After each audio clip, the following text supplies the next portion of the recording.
Oye, no quiero dejar de hacer lectura de algunas reflexiones contenidas en el libro sobre las dificultades para hacer la transición desde el régimen existente a lo que quisiéramos, lo que anhelamos: democracia y libertad con paz y prosperidad.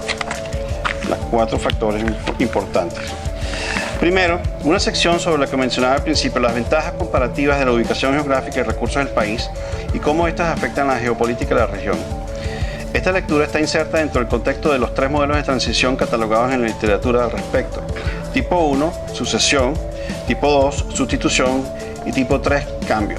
Esos son los 3 tipos de transición normales que se establecen para sistemas políticos. No quiero ahondar en esa parte porque es bastante complicada, pero les adelanto que lo que hace falta en Venezuela es el tipo 3, cambio. Lo que quiere el régimen ahorita es sucesión, sea con el candidato opositor o el candidato del gobierno o la Asamblea Nacional, cualquiera de los 3, es lo que están buscando en sucesión. Este ensayo, igualmente, el ensayo que vamos a leer a continuación, igualmente fue escrito especialmente para el libro y se denomina Transiciones. La siguiente lectura es parte de una sección dentro de ese ensayo titulada Impacto de la transición venezolana en la región latinoamericana. Y pienso que el señor Luis Leonel León se ha ofrecido, él es escritor y periodista del Diario de las Américas, y se ha ofrecido a hacer esta lectura. Buenas tardes. Esta es la parte que él escribió en cubano. Se llama Impacto de la transición venezolana en la región latinoamericana. La influencia de Venezuela sobre la región es indiscutible. Líderes políticos han utilizado la ubicación geográfica privilegiada del país y su abundancia de recursos naturales para potenciar esta influencia. A comienzos de los años 60, ante la llamada doctrina Betancourt, el ideal de la democracia liberal fue el modelo a seguir en la región. A partir de 3 democracias funcionales a finales de esa década: Colombia, Costa Rica y Venezuela. La mayoría de la región, con la notable excepción de Cuba, fungían como democracias a mediados de la década de los 90. Utilizando la influencia y credibilidad política y respaldadas por el poder económico del petróleo, Venezuela, a partir de esa década de los años 60, concibió e implementó los pasos necesarios para la fundación de la Organización de Países Exportadores del Petróleo, la OPEC. Otras importantes organizaciones regionales y multilaterales se originaron en el ámbito político de Venezuela y tienen sede en Caracas. Dada esta posición estratégica de influencia en la región ante el advenimiento de Chávez, Fidel Castro vio la oportunidad de implementar su plan mini imperialista en la región. Carlos dice mini imperialista, diría supraimperialista, pero bueno. Debido a la destrucción de la productividad de su propia Cuba por las fallas estructurales del modelo socialista, la manera que ideó Castro para lograr su supervivencia fue la implementación de un imperio colonial mercantilista. Cuando Chávez visita Cuba en 1994, un político con carisma, pero neófito, fácil, presa de su mentor, Castro ve la oportunidad con él que necesitaba ante la caída de la Unión Soviética y el fracaso de su propia incursión en el narcotráfico para sostener su economía. Con Chávez posicionado en la estrategia de Venezuela, Castro podía expandir su colonialismo por toda Latinoamérica.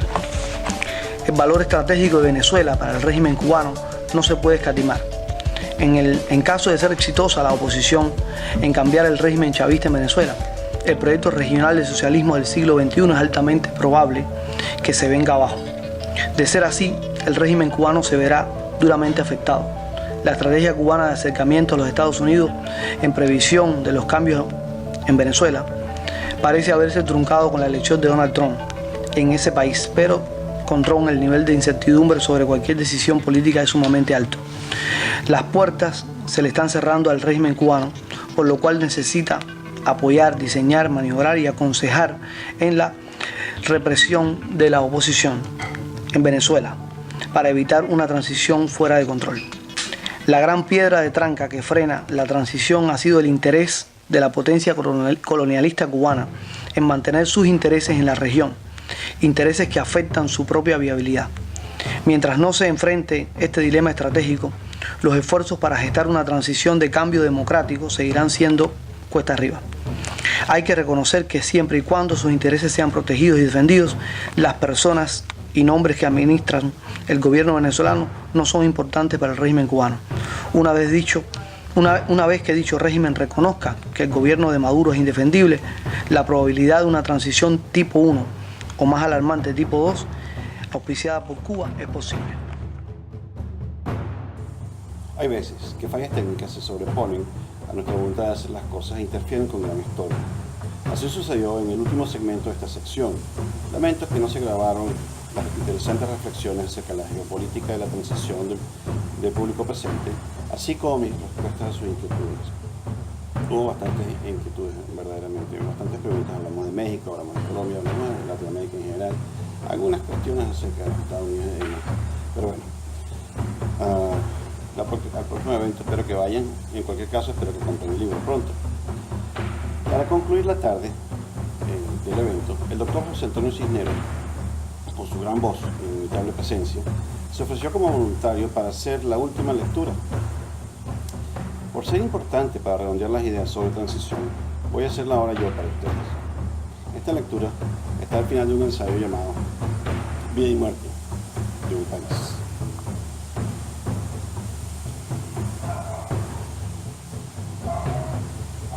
Figuras como Leopoldo López, Antonio Ledesma, María Corina Machado u otros conocidos o desconocidos pueden conducir a Venezuela a nuevos rumbos, lejos de las desviaciones y distorsiones políticas, sociales y económicas del chavismo. Pero ninguna de estas figuras puede hacerlo solo. Ninguno es un papi redentor con milagros en la manga. La reflexión acerca del fracaso del chavismo y cómo logró calar en Venezuela apenas ha comenzado. Y el sectarismo sembrado es tan profundo que puede llevar a una desintegración social aún mayor y convertir al país en una gran pira fúnebre. Es de esas cenizas que posiblemente se despierte una nueva Venezuela, que no esté basada en los pecados que la llevaron a esta condena: el orgullo viciado, la pedantería, la viveza, el rentismo y su hermana la flojera. Una nueva Venezuela basada en la moral, en la ética, el respeto, el trabajo, la cívica y el Estado de Derecho para y por cada uno de todos los venezolanos que deben asumir sus propias responsabilidades en la construcción del país. Una Venezuela en la que muchos desearían vivir. ¿Es eso mucho pedir? ¿Es ese acaso la Venezuela imposible? Muchas gracias por participar en estos videos. Agradezco su atención a el cuarto y último video de la serie sobre el evento del 11 de marzo en la librería Box and Box de Color Gables. Este evento da una pequeña aproximación a algunos de los temas abordados en el libro La Venezuela Imposible. Espero que tengan la oportunidad de leerlo en un futuro cercano, sea en su versión impresa o en su versión digital. Muchísimas gracias por su atención. Gracias, Luis. Eso va al mero de la cuestión que hablábamos acerca de la injerencia cubana en Venezuela. No sé si eso te responde algo de lo que tú habías dicho, que sí se hablaba en el libro. Sí, se habla bastante en el libro acerca de eso. Luis, ¿tienes algún comentario al respecto? Perdón. No, felicitarte por el libro una vez más. Me parece que es muy importante que se hagan este tipo de ensayos. Había algo que apuntaba la señora en la esquina, que decía, se preguntaba, ¿no? Yo viví en Venezuela, yo soy cubano, pero viví en Venezuela. Así que 2 veces tuve que pasar por eso. Yo creo que sería inocente pensar que el chavismo tenía algo de bueno, ni una sola intención. Bueno, yo creo que tenía, un poco inocente. Yo creo que pensar eso sería un pensamiento tan letal como el propio chavismo, porque en Cuba 40 años antes ya había pasado. De hecho, los dos intentaron dar golpe de Estado fallido. Los dos estuvieron 2 años presos y después los soltaron, la gente aplaudió y le devolvieron nuevamente el poder. Yo creo que no tenía nada bueno. Pero la injerencia cubana en Venezuela comenzó mucho antes de Chávez. ¿Tú no lo sabes? No, los intentos. Pero eso comenzó desde que empezó la revolución en Cuba. Estamos hablando entonces de lo mismo. Bueno, y el otro que... Estamos hablando de lo mismo, porque como decía Wolfgang acá, en 1959 Castro visitó a Venezuela con la intención tanto de solicitar ayuda como para tratar de buscarse un aliado, que Rómulo lo rechazó. Después invadió por lo menos 2 veces en Machurucuto y en... Puerto Cabello, ¿no fue? No, bueno, él cuando el porteñazo, hablas de Puerto Cabello, Una de las transmisiones radiales que se hizo a nivel nacional fue un discurso de Castro, exhortando al pueblo a levantarse junto con los militares del porteñazo. Él siempre ha estado a favor de, o sea, siempre ha tratado de apoderarse de Venezuela. Chávez fue su oportunidad. Y yo creo que Chávez fue, digo yo, llamémoslo envenenado hasta que murió, porque ¿dónde fue tratado? Solamente en hospitales. Ok, quiero mencionar algo al respecto. Yo creo que estoy de acuerdo. Porque Chávez estaba logrando una figura un poquito más emblemática en Latinoamérica que el mismo Fidel. Yo creo que eso no le gustó a Fidel. Pero ahí no hay pruebas. Aunque creo que Pablo Medina sacó un libro al respecto. Quería preguntar algo. El modelo castrista, después de la caída del muro de Berlín, del Foro de Sao Paulo, donde se habla de una estrategia y que mucha gente, yo creo que tú también has comentado sobre ese tema, y vemos que a pesar del colapso de Venezuela y que además sigue el gobierno castrista metiendo su mano, porque Maduro es un hombre de La Habana, de Raúl Castro, efectivamente. Sí, y si estuviera el general Peñalosa diría que lo he entrenado ahí. Claro que es un hombre de Raúl Castro y manejado en muchos sentidos por La Habana, más allá de que ellos sean criminales con su propio proyecto de mafias que entre sí se han repartido el botín y han destruido a Venezuela. Pero el tema que me preocupa de Colombia, lo de México, o sea, que se derrota por un lado, por lo menos se destruye una parte que ayuda a realizar el proyecto que hablaba Wolfgang, que es el proyecto original de que le dieran dinero para incendiar América Latina. Finalmente se apropian del botín venezolano para hacer lo que tienen que o quieren hacer, pero siguen, a pesar de todo, siguen. Ya se les puede haber acabado el dinero venezolano, pero ahora está con el cartel de las FARC, como dicen algunos, que ahora está metido y están detrás de Petro, porque Petro sigue punteando. Puede que la segunda vuelta proteja a Colombia, pero no se sabe. Y México con López Obrador, yo he hablado recientemente con gente como Joaquín Pérez Rodríguez, que está siguiendo muy de cerca el proceso mexicano. Lleva 10 puntos o más de ventaja y seguramente puede tener a la tercera la vencida que espera, ¿no? O sea, ¿qué pasa con el proyecto de la izquierda y qué papel está jugando La Habana y sigue jugando La Habana en este proyecto? ¿Qué pasa? ¿Qué opinas tú? Bueno, por supuesto, una de las cosas que, claro, el libro lo escribí en 2017, ese ensayo lo escribí en 2017, en ese entonces no se veía el colapso tan brutal de Venezuela. La hegemonía, bueno, perdón, la influencia venezolana sobre la región latinoamericana está disminuyendo por lo mismo. Si vemos lo que sucedió en Ecuador, que quién sabe qué va a pasar, lo que sucedió en Perú, y en Argentina, parece que, y en Chile, parece que hubiese un repliegue de la izquierda. Vamos a ver si eso es verdad o simplemente es otro vaivén del péndulo. México es un país inmenso.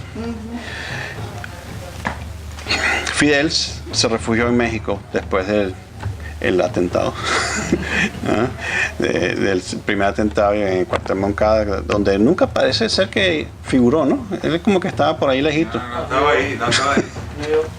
Pero igualito, lo pusieron preso y después lo expulsaron. Lo que pasa es que Batista le dio un indulto a los 15 meses de estar, al año y medio de estar en el presidio en Isla de Pino. El hermano de Batista lo perdonó a él y al hermano y a otros participantes. Es maluquísimo, sí. El ataque al cuartel Moncada.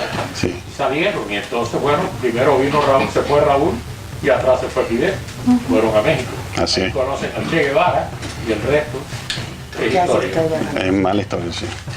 Efectivamente, bueno, México es un país inmenso. Hay veces que fallas técnicas se sobreponen a nuestra voluntad de hacer las cosas e interfieren con gran estorbo. Así sucedió en el último segmento de esta sección. Lamento que no se grabaron las interesantes reflexiones acerca de la geopolítica y la transición del público presente, así como mis respuestas a sus inquietudes. Hubo bastantes inquietudes, verdaderamente, bastantes preguntas. Hablamos de México, hablamos de Colombia, hablamos de Latinoamérica en general. algunas cuestiones acerca de los Estados Unidos y el norte. Pero bueno, al próximo evento espero que vayan, y en cualquier caso espero que compren el libro pronto. Para concluir la tarde del evento, el doctor José Antonio Cisneros, con su gran voz e inimitable presencia, se ofreció como voluntario para hacer la última lectura. Por ser importante para redondear las ideas sobre transición, voy a hacerla ahora yo para ustedes. Esta lectura está al final de un ensayo llamado Vida y muerte de un país.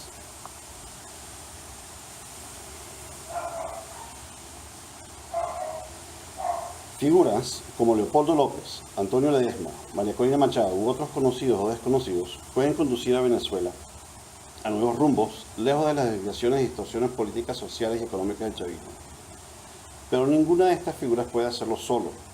Ninguno es un papi redentor con milagros en la manga. La reflexión acerca del fracaso del chavismo y cómo logró calar en Venezuela apenas ha comenzado, y el sectarismo sembrado es tan profundo que puede llevar a una desintegración social aún mayor y convertir al país en una gran pira fúnebre. Es de esas cenizas que posiblemente se despierte una nueva Venezuela, que no esté basada en los pecados que la llevaron a esta condena: el orgullo viciado, la pedantería, la viveza, el rentismo y su hermana la flojera. Una nueva Venezuela basada en la moral, la ética, el respeto, el trabajo, la cívica y el Estado de Derecho, para y por cada uno de todos los venezolanos que deben asumir sus propias responsabilidades en la construcción del país. Una Venezuela en la que muchos desearían vivir. ¿Es eso mucho pedir? ¿Es ese acaso la Venezuela imposible? Muchas gracias por participar en estos videos. Agradezco su atención a el cuarto y último video de la serie sobre el evento del 11 de marzo en la librería Books and Books de Coral Gables. Este evento dio una pequeña aproximación a algunos de los temas abordados en el libro La Venezuela Imposible. Espero que tengan oportunidad de leerlo en un futuro cercano, sea en su versión impresa o en su versión digital. Muchísimas gracias por su atención.